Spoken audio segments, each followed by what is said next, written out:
नमस्कार दोस्तों, आप सब कैसे हो? आई आई होप आप सब बहुत अच्छे होंगे और मन लगा के पढ़ाई भी कर रहे होंगे। दोस्तों, हम आलोचना पढ़ रहे हैं और बहुत ही आसान तरीके से पढ़ रहे हैं। दोस्तों, जैसा कि होली आ रही है, तो आप सब होली मनाइए। त्योहार है, मनाएंगे ही, मनाना चाहिए। लेकिन कहीं ना कहीं ये भी ध्यान रखिए कि आपका स्वास्थ्य ना खराब हो। दोस्तों, अगर आपका स्वास्थ्य खराब हो गया ना, फिर आपकी पढ़ाई जो है प्रभावित होगी। आप अपने आप को बचा के होली के लिए ये नहीं कि एकदम से पूरा भीगे पड़े हैं और होली के बाद पूरा बीमार हो जाए 1 महीने के लिए। तो इस तरह से आपकी पढ़ाई क्या होगी, बाधित होगी।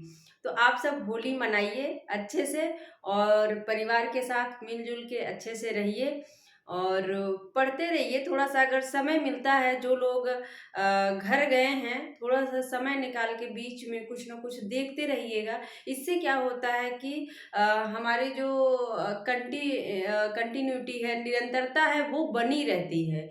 कोई चीज़ हमें जो है भूलता नहीं। हमें जो लोग घर जाते हैं, उनको कोई क्वेश्चन सीरीज़ ऐसे हो, कोई यूट्यूब पे कुछ भी, तो उसको देखते रहना चाहिए। इससे क्या होगा कि हमें चीज़ें भूलेंगी नहीं। जो लोग घर चले जाते हैं दोस्तों, जब आते हैं ना, तो बहुत समस्या होती है, फिर से सारा रिवीजन करना होता है। तो आप सबको होली की बहुत-बहुत बधाई, बहुत सारी ढेर सारी शुभकामनाएँ। आइए हम देखते हैं आलोचना क्या है? आलोचना है दोस्तों, आवाज़ में थोड़ा-सा आपको लग रहा होगा कि आवाज़ कम आ रही है, तो बस 1-2 दिन की बात है, इसके बाद फिर से पहले जैसे आवाज़ थी सही वैसे ही हो जाएगी। अभी थोड़ा-सा आप मैनेज कर लीजिए।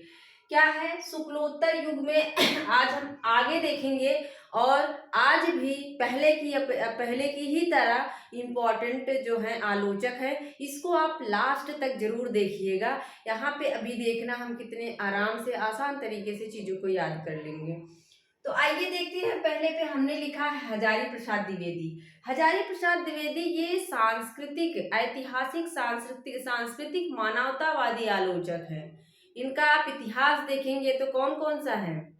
इतिहास इनका जो है पुनर्नवा देखेंगे, अनाम दास का पोथा और ये कौन है?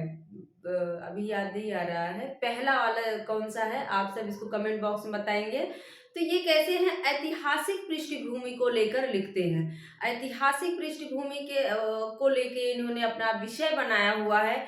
और हजारी प्रसाद द्विवेदी जो है, जैसा कि आप जानते हैं, आचार्य रामचंद्र शुक्ल की जो मान्यताएँ थी, उसपे इन्होंने खोज करके उसका खंडन भी करते हैं। जिस प्रकार शुक्ल जी का कहना है कि मुसलमानों के आने से भक्ति का उद्भव हुआ, तो उसका भी इन्होंने खंडन किया कि अगर मुसलमानों के आने से ही भक्ति का जो है प्रादुर्भाव हुआ, तो वो जो दक्षिण से भक्ति आई रामानंद के द्वारा, वो क्या होना चाहिए, पश्चिम से आनी चाहिए। क्योंकि जो आक्रमण हो रहे थे मुसलमानों के, वो राजस्थान जो साइड था, राजस्थान का जो एरिया था, उधर से जो है आक्रमण हो रहा था। तो उन्होंने बहुत सारी बातों का खंडन किया हुआ है। और खंडन का मतलब ये नहीं होता कि किसी से विवाद कर लेना। उसकी बातों को खोज के तर्क के साथ सारी चीज़ों को रखना, उसे ही खंडन कहा जाता है, खंडन-मंडन। तो दोस्तों, इन्होंने कबीर को, जैसा कि रामचंद्र शुक्ल कबीर को कम पसंद करते हैं, उसके अपोजिट में, उसके विपरीत ये कबीर को कुछ ज़्यादा ही महत्वपूर्ण स्थान देते हैं भक्ति काल में।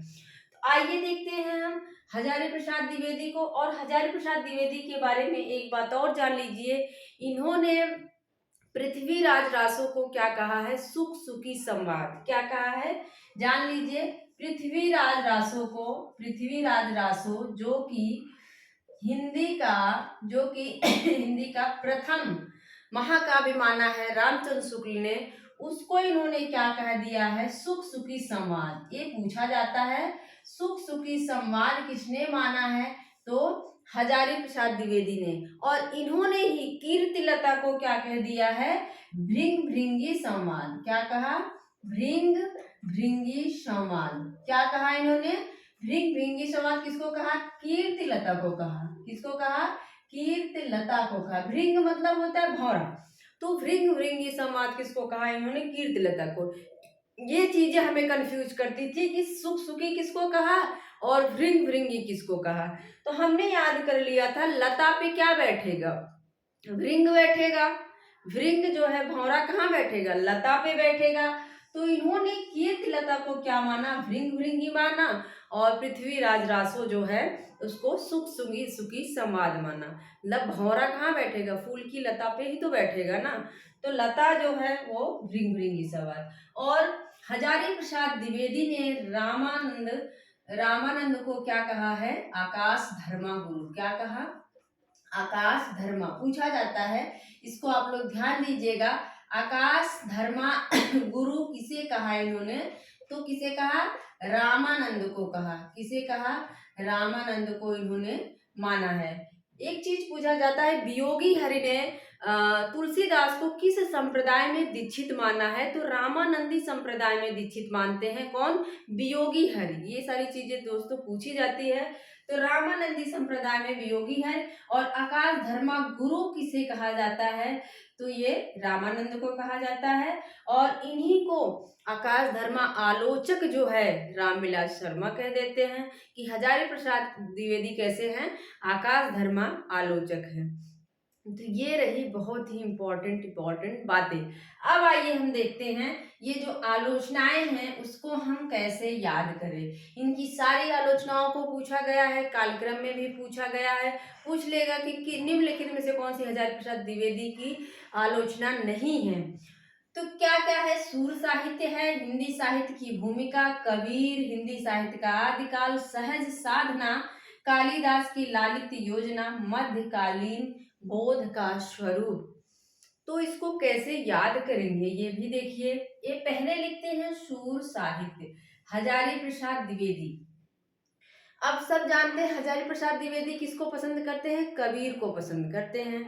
तो ये पहले सूर साहित्य लिखते हैं, इसके बाद क्या करते हैं? हिंदी साहित्य की भूमिका लिखते हैं। यही कंफ्यूज होता है कि भूमिका पहले है कि आदिकाल पहले है। तो पहले किसी चीज की क्या करोगे? भूमिका लिखोगे ना।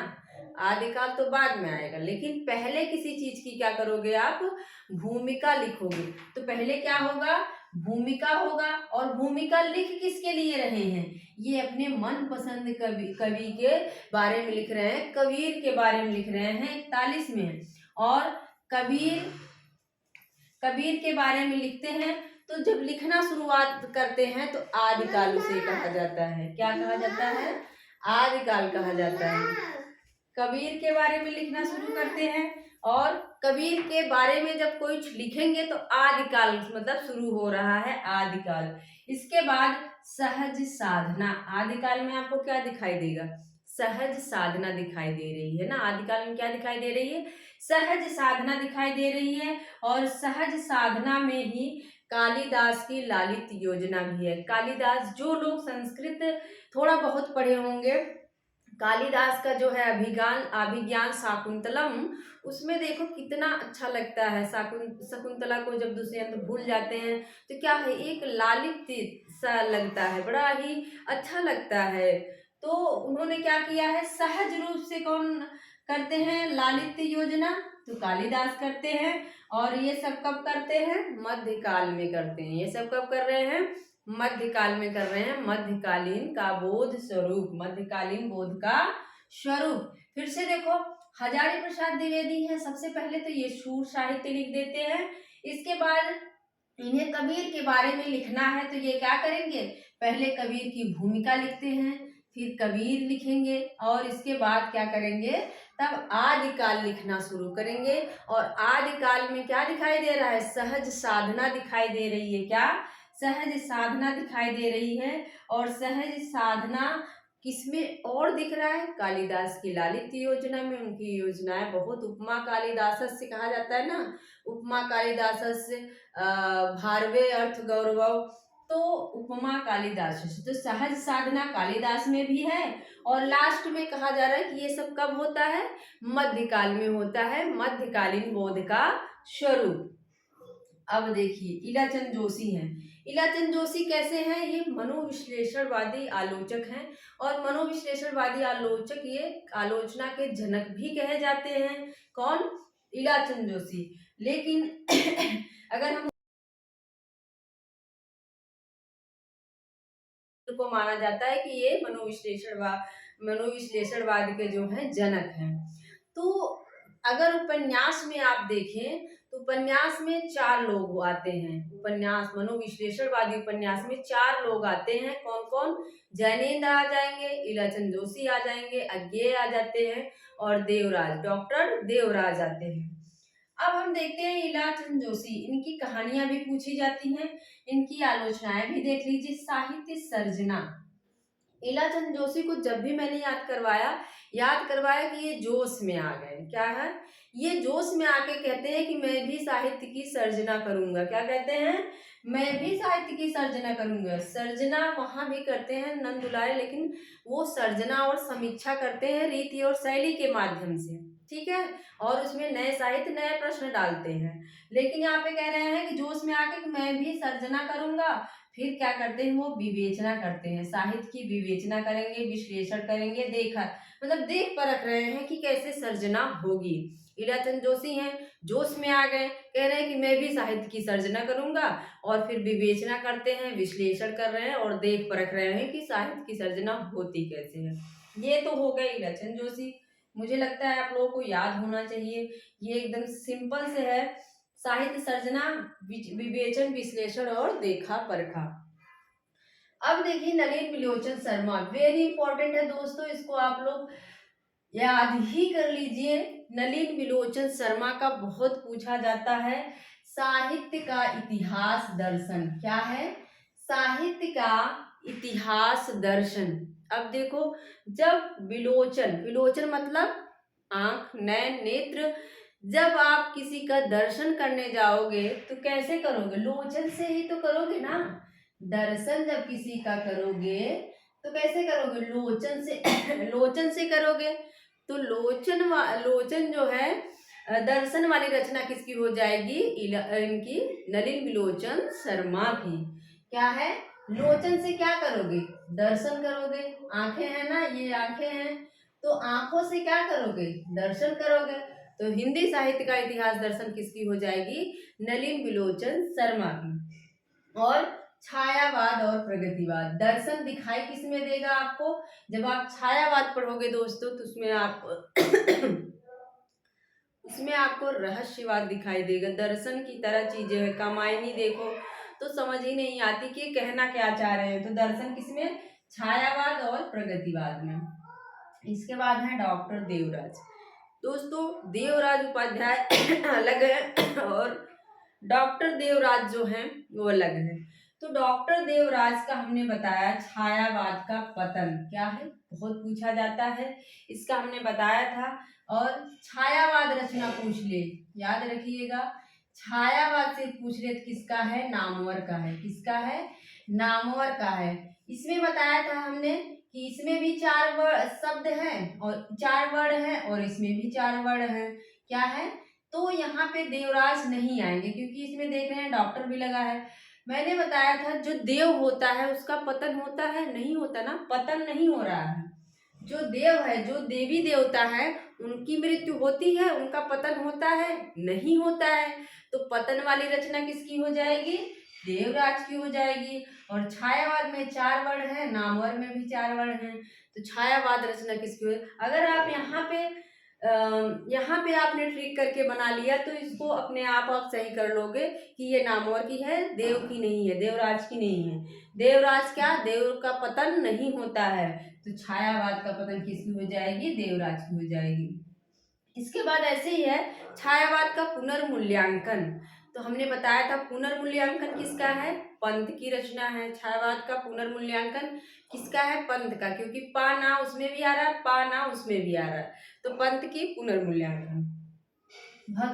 भगीरथ मिश्र का सभी जानते होंगे, जो भी हिंदी के विद्यार्थी हैं, इसको ट्रिक करने की जरूरत ही नहीं है। काव्य शास्त्र और पाश्चात्य काव्य शास्त्र, इनकी किताब को आप चाहें तो पढ़ सकते हैं। अगर आपको काव्य शास्त्र पढ़ना है तो तो आप पढ़ सकते हैं। इन्होंने काव्य शास्त्र लिखा है और पाश्चात्य काव्य शास्त्र, इनकी दोनों किताबें हैं। और यही है। इसके बाद हम फिर से एक बार फटाफट रिवीजन कर लेते हैं। क्या है, हजारी प्रसाद द्विवेदी हैं। हजारी प्रसाद द्विवेदी पहले सूर साहित्य लिख देते हैं। इसके बाद इनको कबीर के बारे में क्या लिखना है, भूमिका। पहले एक भूमिका लिखते हैं, किसकी लिखते हैं, कबीर की लिखते हैं। और कबीर की भूमिका लिखते समय शुरू करते हैं आदिकाल। फिर क्या करते हैं, आदिकाल में क्या है, आदिकाल में सहज साधना दिखाई देती है। और सहज साधना कालिदास की लालिती योजना में भी है। सहज रूप से कौन लिखता है, कालिदास लिखते हैं। और इस सब कब लिख रहे हैं, मध्यकाल में लिख रहे हैं। तो मध्यकाल बोधकाल कौन है लीलाचंद जोशी हैं। इनको मैंने बताया कि लीलाचंद जोशी जोश में आ जाते हैं और कहते हैं कि मैं भी साहित्य की सर्जना करूंगा। ये क्या करने लगते हैं, विवेचना करते हैं, विश्लेषण करते हैं और देखा परखा, मतलब ये साहित्य की सर्जना करना चाहते हैं, विवेचन, विश्लेषण और देखते परखते हैं। इसके बाद मैंने बताया कि नलिन विलोचन शर्मा है। अपने लोचन से आप क्या करने जाते हो, दर्शन करने जाते हो। लोचन से, आंखों से क्या करने जाते हो, दर्शन करने जाते हो। तो नलिन विलोचन शर्मा की क्या हो जाएगी, साहित्य का इतिहास दर्शन। और दर्शन आपको छायावाद में भी दिखाई देता है, और प्रगतिवाद, छायावाद और प्रगतिवाद। इसके बाद हमने बताया ये भी कि डॉक्टर देवराज देव का क्या होता है, पतन नहीं होता है। तो छायावाद का पतन किसकी हो जाएगी, डॉक्टर देवराज की हो जाएगी। भगीरथ मिश्र हैं, जो एक पाश्चात्य का आलोचक है, और इन्होंने काव्य शास्त्र और पाश्चात्य काव्य शास्त्र लिखा हुआ है। और नामवर का बताया ही छायावाद है, और छायावाद का पुनर्मूल्यांकन जो है वो पंत का है। तो मेरी ट्रिक आप लोगों को कैसी लगी, मेरा पूरा वीडियो देखने के लिए आपका बहुत बहुत धन्यवाद। दोस्तों लगे रहिए, एकदम जी जान लगा दीजिए, रात दिन एक कर दीजिए, देखिए सफलता कैसे नहीं मिलती है। दोस्तों जुनून होना चाहिए पढ़ने के लिए, पागलपन होना चाहिए, तब जाके सिलेक्शन मिलता है। ये सोचो कि मैं यहाँ घूम लूँ, वहाँ घूम लूँ, मौज मस्ती कर लूँ, तो सिलेक्शन मिलना थोड़ा सा मुश्किल हो जाता है। आप सब एकदम लग के, जुनून के साथ रात दिन लग के पढ़ाई करिए, देखिए एक दिन रिजल्ट आपका जरूर आएगा। तो दोस्तों मिलते हैं अगले वीडियो में। थैंक यू, धन्यवाद।